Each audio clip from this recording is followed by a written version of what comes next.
দীর্ঘ প্রায় ১৮ বছরের নির্বাসন শেষে দেশে ফেরার পর অসুস্থ মায়ের সঙ্গে দেখা করেছেন বিএনপির ভারপ্রাপ্ত চেয়ারম্যান তারেক রহমান।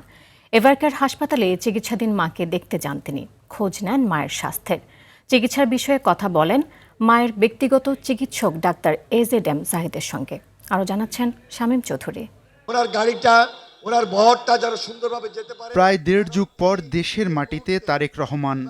অভ্যর্থনা মঞ্চ থেকে ব্যাকুল হৃদয়ে এবার ছুটে চলা অসুস্থ মায়ের কাছে। হাসপাতালে যাওয়ার পথে মানুষের ভালোবাসায় সিক্ত হলেন তারেক রহমান।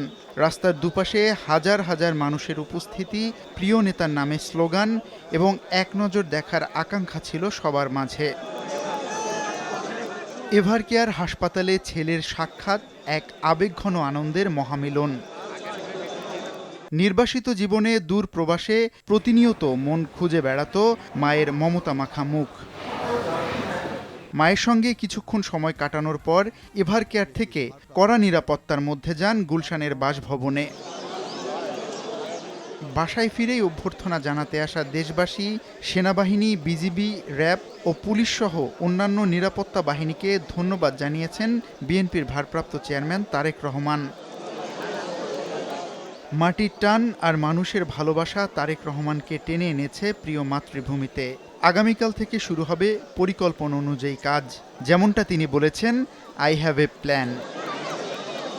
শামীম চৌধুরী, RTV, ঢাকা।